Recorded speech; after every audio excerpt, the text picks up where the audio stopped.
สวัสดีค่ะ ดิฉันชื่อนางสาวทิติมารวบรัตน์รหัสนักศึกษา 62121030003 สาขาวิชาการศึกษาปฐมวัยชั้นปีที่ 2 กลุ่ม 1 ค่ะ วันนี้จะมาเล่านิทานเรื่องหมาป่าและลูกแพะ ณ ป่าใหญ่แห่งหนึ่ง มีเจ้าหมาป่าและเจ้าลูกแพะ ทั้งสองนั้นเป็นเพื่อนรักกัน และทั้งสองได้ให้คำมั่นสัญญากันไว้ว่า เราจะเป็นเพื่อนรักกันจนวันตาย เจ้าแพะ ข้าขอสัญญาว่าข้ากับเจ้าเราจะเป็นเพื่อนรักกันจนวันตาย แพะข้าก็จะเป็นเพื่อนรักกับเจ้าจนวันตายเหมือนกัน เจ้าหมาป่า โอเค งั้นเราออกไปหาอาหารกันเถอะ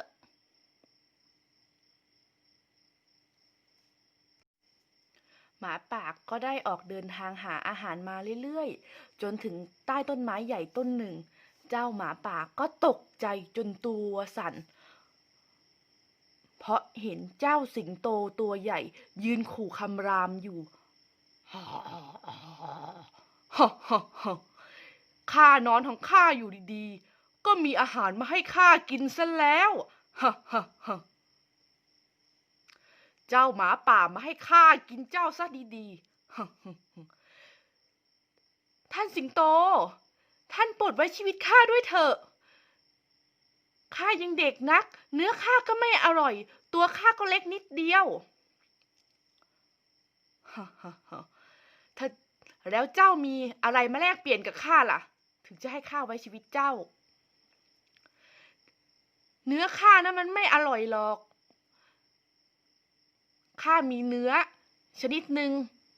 แต่ว่าข้าต้องกลับไปก่อน เจ้าโปรดไว้ชีวิตข้าได้หรือไม่ แล้วเนื้ออะไรล่ะที่เจ้าว่า เป็นเนื้อแพะ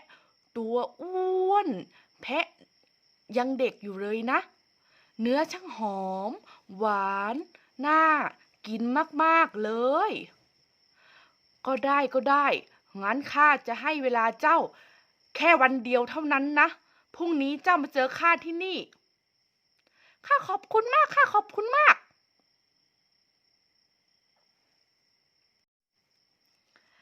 เจ้าหมาป่าก็นอนคิดทั้งคืน คิด เอ๊ะ ข้าจะทำยังไงดีนะ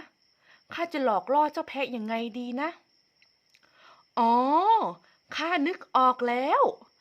ข้าและเจ้าแพะเคยให้คำมั่นสัญญากันไว้ ว่าเราจะเป็นเพื่อนรักกันจนวันตาย งั้นข้าหลอกเจ้าแพะไปให้เจ้าสิงโตกินดีกว่า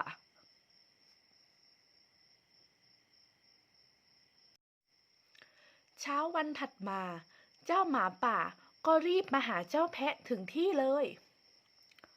เจ้าแพะ แพะ ว่ายังไงเจ้าหมาป่า เนี่ยเจ้าแพะ เมื่อวานใช่ไหม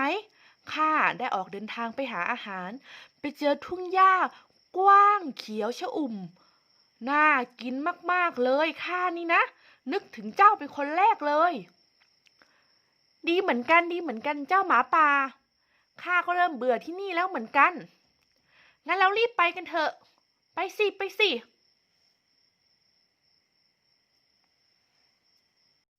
เจ้าแพะ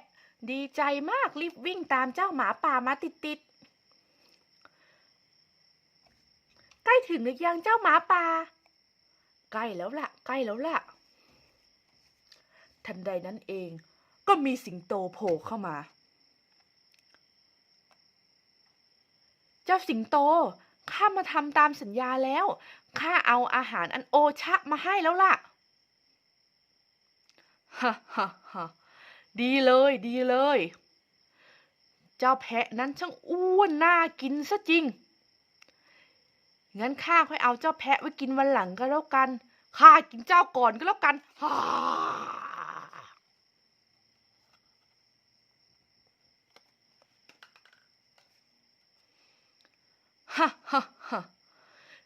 ช่างเป็นวันที่ดีอะไรซะจริง เจ้าหมาป่าก็ช่างโง่เขานัก หลอกได้แม้กระทั่งเพื่อนตัวเอง สมแล้วล่ะ ที่ข้ากินมันฮ่าฮ่าฮ่าฮ่าฮ่า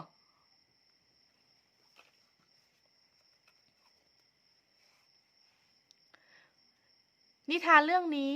สอนให้รู้ว่าเราไม่ควรทรยศหรือหักหลังเพื่อนของเราเอง